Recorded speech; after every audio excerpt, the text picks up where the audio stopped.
Salve, salve, morceguetes e morcegotes! Estamos aqui novamente para o nosso videozinho de leitura e discussão. Após uma semana que, para quem ficou sabendo, né, eu não pude estar aqui presencialmente, embora tenha lançado esses vídeos curtozinhos para vocês acompanharem. Espero que vocês tenham curtido, né? Hoje a gente volta, então, para o nosso esquema padrão. Tô aqui sem pressa. Peço desculpa se eu estiver falando muito rápido. Alguns meses, algumas semanas, alguns dias sem gravar, já mudam totalmente a dinâmica do que a gente estava fazendo, beleza? Então, vou tentar me adequar conforme a gente for passando pela leitura.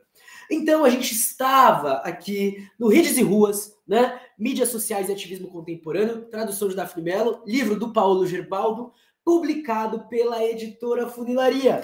Morcego, eu quero esse livro. Tá bom, então primeiro de tudo você abre a descrição aí e você vai ver que vocês têm acesso direto à editora Funilaria, ao site deles, um livro barateza, um livro que está sendo muito interessante de ser discutido, um livro que eu acho que vale a pena você ter.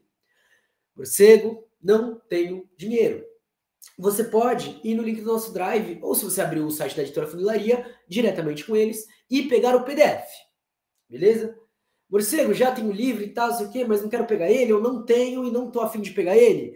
Família, chega mais e acompanha a Caverna do Morcego, porque sim, ó, calma aí que vai demorar um pouquinho, mas agora sim, a gente traz para vocês aqui o PDF na tela, tá bom? Para todo mundo conseguir ler pelo menos algumas coisinhas, pelo menos o interessante, pelo menos o crucial. Se preferir, óbvio, deixa a gente só no seu ouvidinho. A gente vai falar, vai fazer aquele ASMR gostoso demais. É assim que é chamado, né? ASMR. É isso. Bom, família, eu sou Marcos Morcego, sou comunicador político aqui da Caverna do Morcego e meu PC travou e meu PC voltou. Sou Marcos, trabalhando aí então com este livro, Redes e Ruas, que é um livro disponibilizado pela editora Funilaria, livro do Paulo Gerbaldo, onde a gente está discutindo um pouco os movimentos de ocupação de praça de 2011. Praça Tahrir, no Egito, Indignados, na Espanha, e Occupy Wall Street, lá nos Estados Unidos. Até o momento, a gente passou por alguns pontos, que foram uma discussão teórica do nosso autor, já que ele vai utilizar uma questão mais de espetáculo, de palco, questões mais teatrais e musicais dentro da sua análise, e vai bater de frente com a construção de redes e de enxames. Então, batendo de frente com o Castells, com o Hart e com o Negri, principalmente. Ele vai usar, óbvio, outras referências, vai criticar outras referências também. E a partir disso, a gente passa pela cronologia do que foi esses movimentos. E a gente começa um pouco dentro deles. No episódio de hoje, a gente vai apresentar a Revolução. Pelo menos é assim que a gente chama o subcapítulo que a gente vai estar entrando agora. Antes de tudo, queria lembrar vocês aí, curte, comenta, compartilha e segue a gente. É muito importante para você não perder nada, beleza? Além desse projeto aqui do YouTube, com esse cenário lindo, a gente também está no podcast e vai sair episódio novo sobre Mariátegui, que está sendo até agora um dos episódios que mais subiu. E eu vou tentar fazer um vídeo de novo para vocês no Spotify, beleza? Espero que vocês curtam. É uma tentativa. Além disso, a gente está na Clio Operária, nossa revistinha, então segue a Clio Operária. Vai lá na Clio Operária. Inclusive, tá saindo muito texto bom de muita gente. Eu tô lá mais, na verdade, só de auxiliar, diga-se de passagem. Faz um tempo que eu não tô publicando texto ali na Clio e só divulgando os textos da galera que tá publicando. Então passa lá. Também tem nosso livro, Por uma Implosão da Sociologia, lá no site da Editora Terra Sem Amos, diretamente com eles. Cupom de desconto no site da Autonomia Literária para você comprar aquele livrinho com desconto. Hashtag Morcego na Autonomia, que te dá 20% de desconto nos cupons. Beleza? Show, da hora. Segue nossas redes sociais, @marcosmorcego.bsky.social no Blue Sky e morcego_marcos_ no Instagram.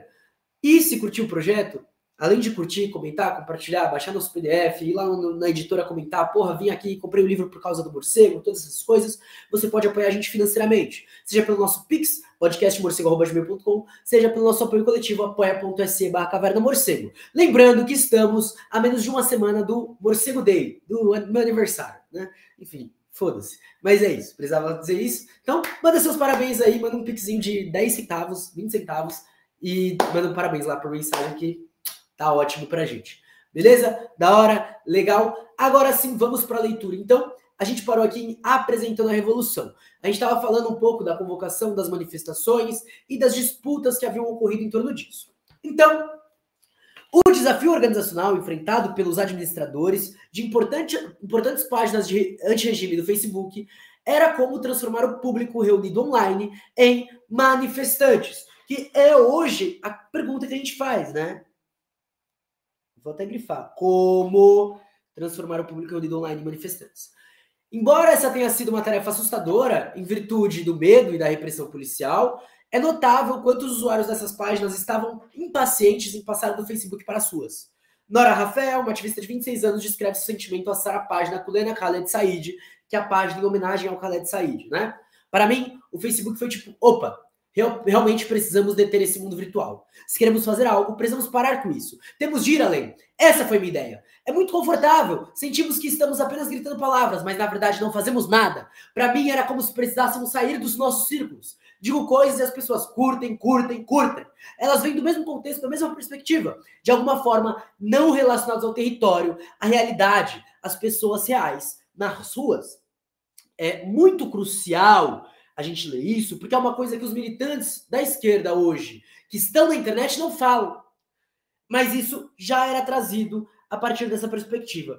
Eu queria complementar um pouco com a Silvia Kusikank, porque eu estava lendo ela ontem, e ela traz algo que eu acho que ajuda a gente a pensar de forma bem interessante essa questão. Eu estou só pegando aqui a frase certinha, porque é uma frase muito linda. A vida das comunidades, a vida da rua, a vida das vizinhanças no bairro, as redes de ajuda mútua e a organização para resistir aos avanços do poder e às crises do mercado podem iluminar o ethos de tais processos, que ocorrem inaudíveis e invisíveis, estão abaixo do radar, acima da média abaixo do radar, salve FMI, da política, mas alcançam, por sua vez, a opinião pública planetária, produto de práticas multifacetadas, como minhocas produtoras de solo fertilizante, desencadeia pensamentos e palavras ainda indizíveis, que buscam fazer frente aos discursos macro, revertendo a grandiloquência com o ridículo, a solenidade com a festa, a política com o trabalho, submergindo-nos na magia da realidade viva para fugir da magia das palavras. Eu acho que é uma relação muito similar o que está sendo trazido aqui e que é justamente como eu enxergo, tá? Vou, inclusive, anotar, então, depois dessa parte aqui, Silvia Kusikank. Eu vou colocar, só para me referenciar, capítulo 2, que é o capítulo que ela fala isso, de imagem, sociologia da imagem? Não, é do Mundo Titi. Ah, minhas coisas quase caiu aqui. Meu Deus. Mundo Tite. Pronto. Não é o Tite da seleção, tá, gente? Sei que a gente tá meio Brasil, mas não é o mundo da seleção. O medo de pôr os usuários em risco inicialmente levou Bonin e o outro administrador da página, Abdelrahman Mansur, a focar nas atividades online que poderíamos promover e a instar um sentimento de otimismo e confiança de que poderíamos fazer a diferença, mesmo que apenas no mundo virtual, até aquele momento. No entanto, poucos dias após sua abertura, a página já estava divulgando manifestações de rua. O que acontece faz a gente mudar muitas vezes, né? Esse é o ponto. Por sugestão de um usuário alexandrino, uma série de atos silenciosos foi organizada e divulgada na página do Facebook. A ideia desses atos seguia o formato do flash mob, como os organizados em anos anteriores pelo grupo de 6 de abril por meio de sua própria página no Facebook. As pessoas foram convidadas a se reunir numa área central na cidade, em determinado momento, para realizar uma pequena ação coletiva. Ficavam em silêncio numa área pública, alguns lendo ao Corão ou a Bíblia, como uma forma de expressar pacificamente sua indignação contra o regime. É um ato de... não chega nem a ser desobediência civil, né? Mas é um protesto silencioso que começa de uma forma bem particular. Nos primeiros desses eventos, realizados em 19 de junho de 2010, apenas algumas centenas participaram dos atos no Cairo e em Alexandria, uma fração dos milhares que responderam positivamente ao convite do Facebook. Isso foi apenas uma prova de que as confirmações do Facebook quase nunca se traduzem em presença real, um fenômeno que também veremos em outros movimentos discutidos neste livro. Apenas uma prova de que as confirmações do Facebook quase nunca se traduzem em presença real. Bom, é uma minuciosidade de detalhes que a gente capta para olhar para o hoje, que eu acho que ajudam a gente a entender o que a gente está fazendo e o que a gente tem que fazer, né? É isso que eu quero fazer aqui. Apesar da participação relativamente baixa, o evento foi considerado por Godin um sucesso moderado e uma confirmação da possibilidade de transformar os públicos do Facebook em multidões de manifestantes. Nos meses seguintes, vários outros atos silenciosos foram divulgados na página, conquanto depois de um tempo o formato se desgastasse por causa da força da repetição. E isso é outra coisa, tá? O formato se desgastasse por causa da força da repetição. Isso é outra coisa que a gente tem que ter em mente quando a gente pensa em ato de rua, tá? É isso. Em comparação com as posições silenciosas de 2010, a convocatória lançada pela página para uma manifestação massiva no dia 25 de janeiro de 2011 foi um ato muito mais ousado. Em seu livro autobiográfico, Godin explica a definição da data como uma decisão solitária tomada às pressas à noite de 29 de dezembro. E tá tudo bem, às vezes, decidir às pressas, olha que legal, né? Ele havia acabado de discutir as opções com Ahmed Maher, líder do movimento 6 de abril, num bate-papo na internet. Maher, porém, pediu tempo para considerar a data e não parecia muito entusiasmado, já que seu grupo queria concentrar esforços em 6 de abril propriamente. Godin, no entanto, não resistiu à própria vontade e postou a mensagem: 25 de janeiro é dia da polícia e um feriado nacional. Acho que a polícia fez o suficiente este ano para merecer uma celebração especial. O que vocês acham? Com 417 curtidas e 119 comentários, a resposta dos usuários foi positiva, mas não entusiasmada. Alguns dias depois, o bombardeio islâmico de uma igreja copta em Alexandria, em 1º de janeiro, que matou 21 pessoas, desviou as atenções da ideia. Isso durou até 14 de janeiro, dia em que Ben Ali escapou da Tunísia, quando Godin retomou o intento de uma ação no dia 25. Dessa vez, foram 3.022 curtidas e 1.748 comentários. Um claro sinal de que os usuários entusiasmados com os eventos na Tunísia estavam prontos para a ação. Então, reparem como em tão pouco tempo, uma conjuntura muito grande escala para mudar a recepção das pessoas e a percepção delas a partir da internet e como isso vai voltar para o mundo real. Não começa na internet e nem termina na internet. A internet simplesmente como ferramenta. Vou grifar aqui. Internet. Grifar, não, escrever. Como ferramenta. É evidente que a organização da manifestação de 25 de janeiro, que marcaria o início da Revolução de 18 dias, não foi realizada apenas na internet. Exigia uma base complexa e trabalhosa para resolver logística, divulgar protestos entre a população. Vendo o evento como uma oportunidade política imperdível, uma coalizão revolucionária da juventude se formou, abrangendo ativistas que faziam parte do 6 de abril, socialistas revolucionários, membros do grupo de El Baradei, uma associação nacional para a mudança, e jovens dissidentes da Irmandade Muçulmana. Como Ahmed Sabri diz, a manifestação foi muito mais organizada do que as pessoas do Ocidente pensam. Havia vários locais de reunião de telefone e de celulares para advogados. Gente, é isso, tá ligado? Porque eu vejo que existe muito essa ideia de olhar tudo como uma revolução colorida, de olhar tudo como eventos que estão acontecendo espontaneamente, isso gera medo nas pessoas, quando na verdade existe um quê de espontaneidade, o que não é ruim, né? Vide Rosa Luxemburgo e Silvia Cussicante, gosta muito de pensar as duas juntas, mas também um pouco da pedagogia da Terra prevê isso daí, o que também é bem interessante, a gente pode chegar lá em algum momento. Mas existe a tentativa pelas organizações de entrar nesse movimento, e não de forma abrupta, né? Mas já faziam parte. E aí você reúne vários grupos que estavam dispersos. É um pouco disso que está se mostrando. O movimento juvenil do 6 de abril desempenhou um papel importante na coordenação de eventos. Eles montaram uma sala de guerra no escritório próximo à Praça Tahrir, de onde coordenariam os ativistas por telefone nas diferentes marchas. Além disso, antes do dia 25, organizaram uma série de manifestações de ensaio em bairros populares para experimentar diversas táticas e testar a reação das pessoas nas ruas. Olha isso, gente! Entendeu? E é muito mais do que em 2025 a esquerda faz quando se propõe ir para a rua. Aqui no Brasil.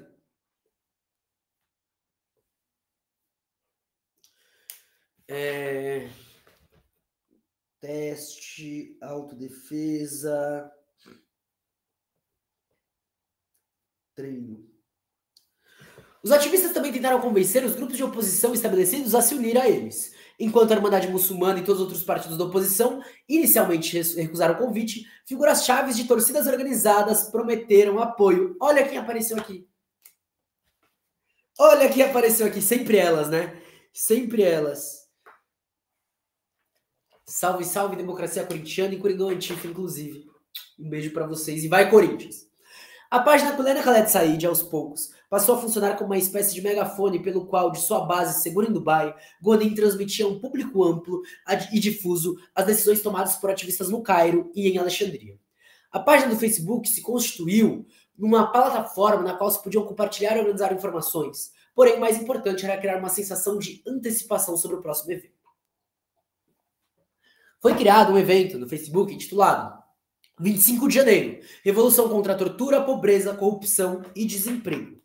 Vou grifar o nome deste evento.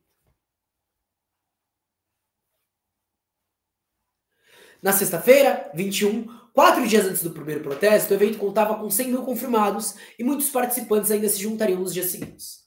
Será, porém, que todos aqueles que apareceram na lista de confirmados realmente iriam aparecer? Ou os jovens do Facebook permaneceriam apenas jovens do Facebook? Essas foram as perguntas que muitas pessoas se fizeram na véspera da manifestação, evidenciando a dificuldade de construir um sentido de confiança online. Vou marcar aqui também. A dificuldade de construir um sentido de confiança online e grifar o Terrell 1998. Eventos anteriores já haviam familiarizado os participantes com o abismo entre uma contagem de confirmados no Facebook e a contagem real das ruas.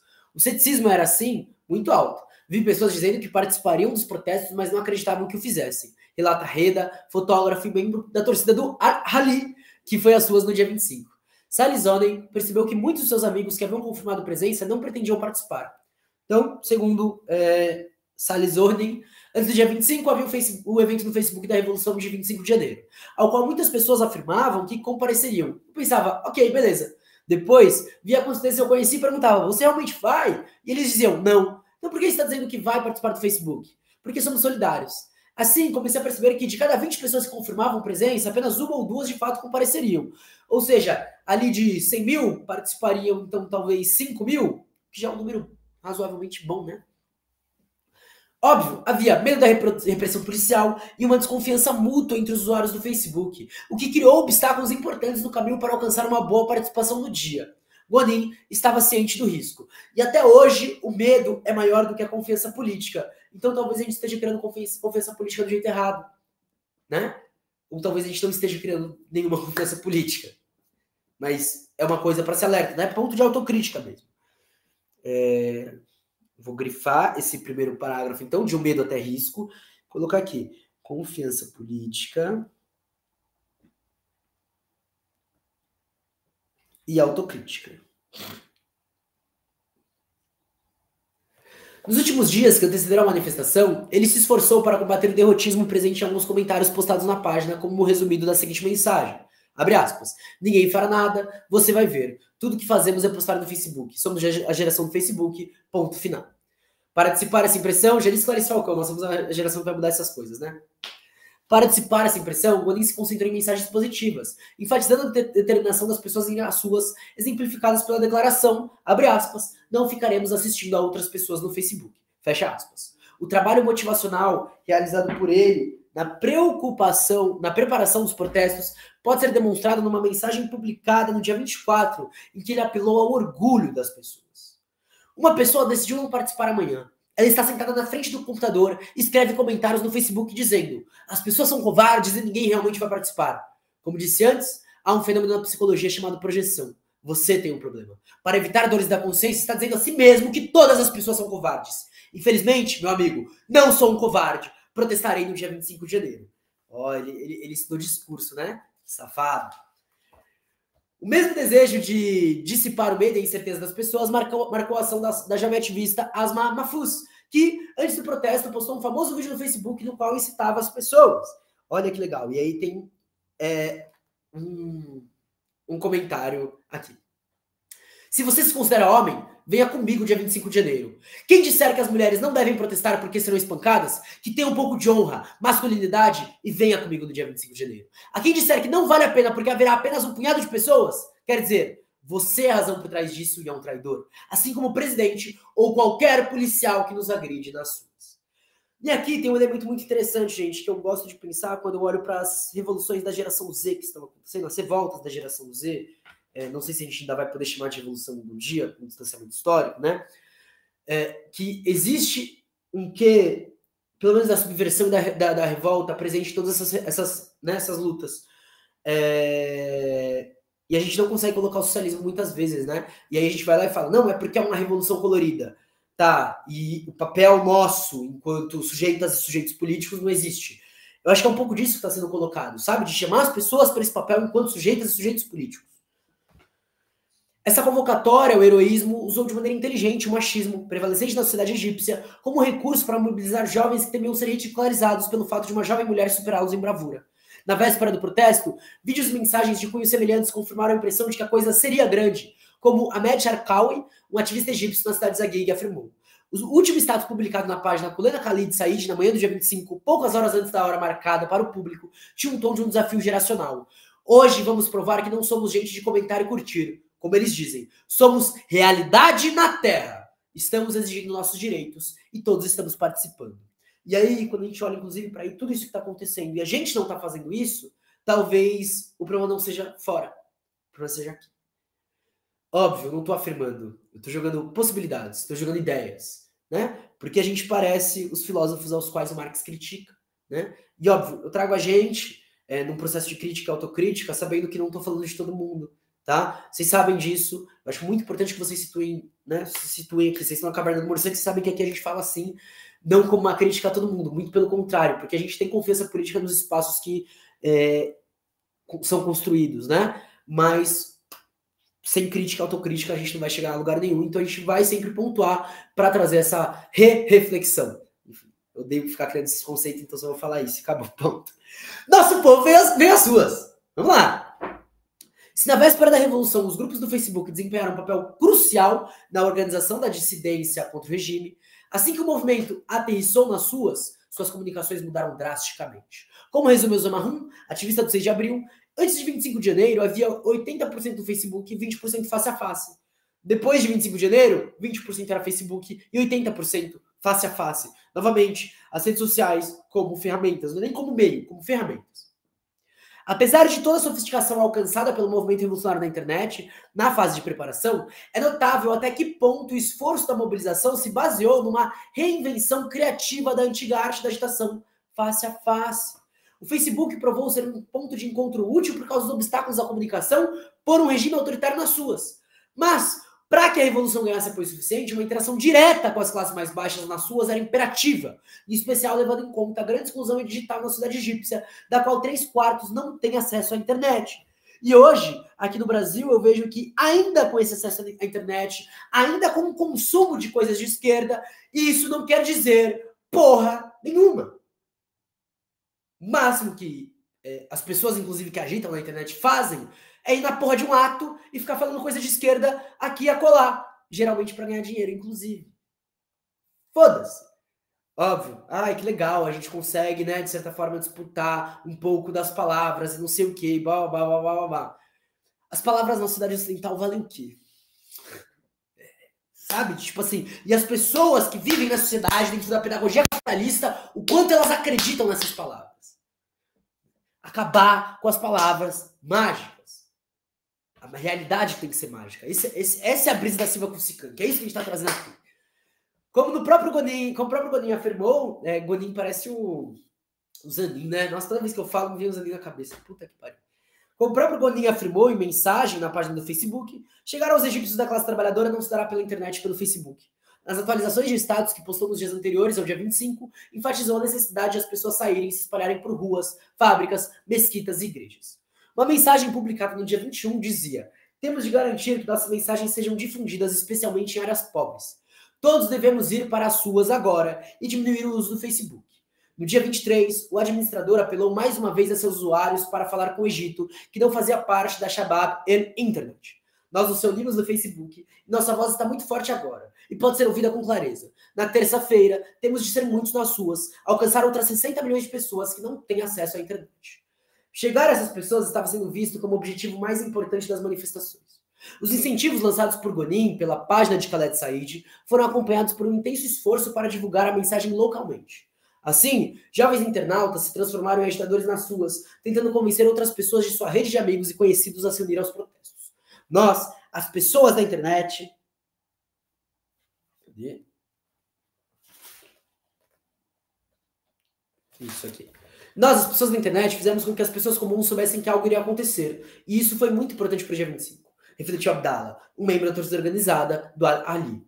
Internautas e ativistas do Facebook foram falar com as pessoas normais que não têm internet. Ahmed Sabri relata que, antes de 25, estávamos panfletando, distribuindo folhetos e conversando com as pessoas. Eu mesmo fui cortar o cabelo e convenci todos da barbearia de compareceremos no dia 25.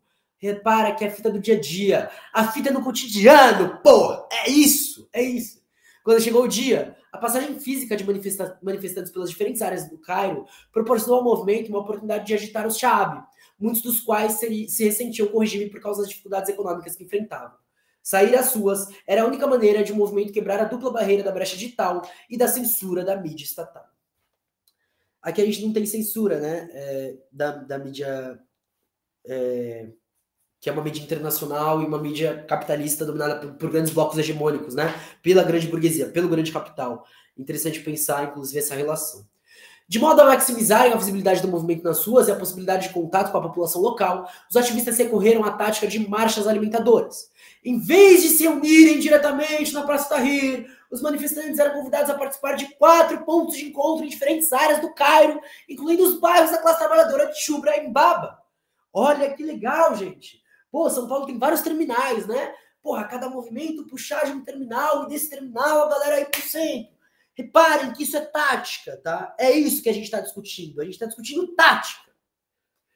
Os locais exatos foram anunciados na página Coluna Khaled Said apenas 3 dias antes do protesto, a fim de dar à polícia pouco tempo para se preparar.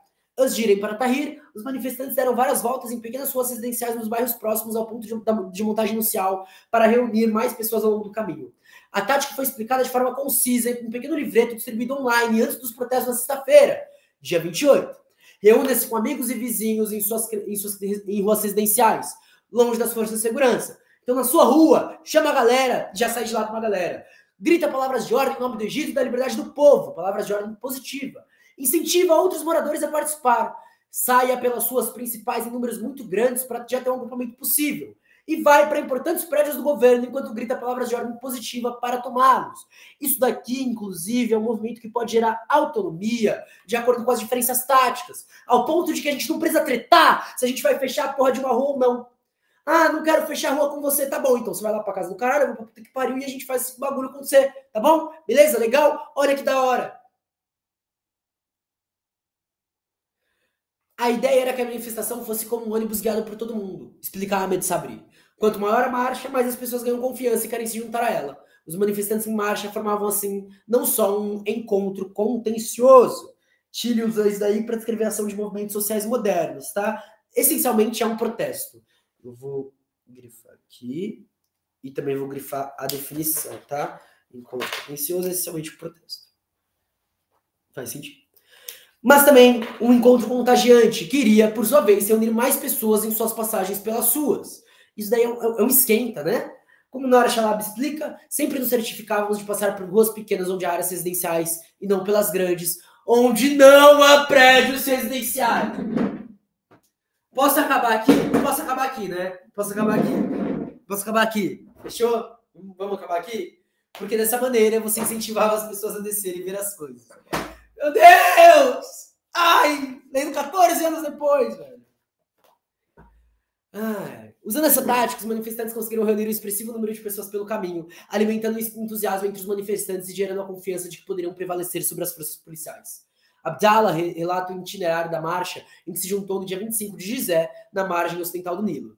No dia 25 foi à Praça Mosfad Mahmoud, em Gizé. Éramos cerca de 700 pessoas, bem poucas de fato. Éramos estúpidos, todos os ativistas do Facebook vindos da internet. Nós nos deslocamos para lá e eram cerca de 11 horas da manhã. Nós nos esquecemos, nós nos conhecemos e fomos a Tahrir a pé. Quando chegamos à praça, éramos 50 mil pessoas. Muitas vieram. Elas não sabem de nada. Mas quando ouvem o que estamos dizendo e nos veem, juntam-se a nós. Vieram de todos os lugares, gente das lojas, das ruas, das casas, de todos os lugares. Né? É engraçado, porque eu já vi muitas vezes sendo gritado, vem pra rua, vem, aqui em São Paulo, na porra da Avenida Paulista. Caralho, foda-se. E mesmo que aquela galera desça, foda-se. Literalmente, foda-se. Não é essa galera que tem que estar na rua. Não é essa galera que tem que estar na rua. Isso daí, enfim. Talvez algum dia eu faça autocrítica, mas no momento não vou fazer. Para convidar as pessoas a participar das manifestações, eram repetidas continuamente palavras de ordem positivas, como Aish, Hureia, Wadala et Maya. Pão, liberdade, dignidade. Vocês sabem, né, gente? Puta que pariu. Isso é Helene, caralho. Helene. E as mais famosas, El Shaab, Urid, Skat, El Nissan. O povo que era a queda do regime. Desculpa, galera que fala, eu nem sei qual é a língua, né? Como que, né? Tipo, a gente fala português do Brasil, não sei se é egípcio realmente a língua, porque a gente está falando de várias regiões, inclusive, né? Mas, desculpa a pronúncia, é isso que eu quero dizer.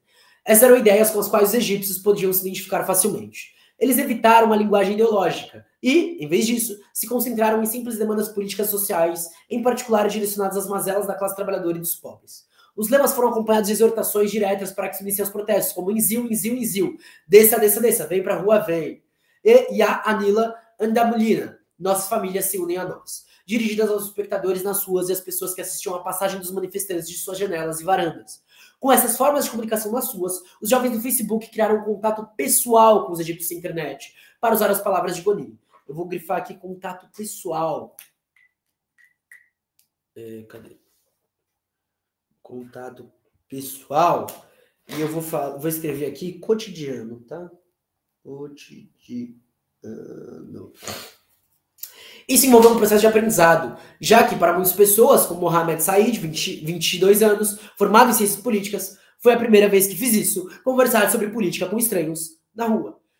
Gente, as ciências sociais não ensina a gente a falar política com estranhos, principalmente porque ensina a gente a ser paternalista, tá? Ensina a gente a olhar de cima para baixo. Uma das grandes coisas de ter vindo de baixo é olhar e falar, caralho, mano, a galera que tá falando literalmente de uma situação que eu passo na minha rua e tá falando merda. Não sabe o que estão falando. E aí a gente entende que isso é diferente.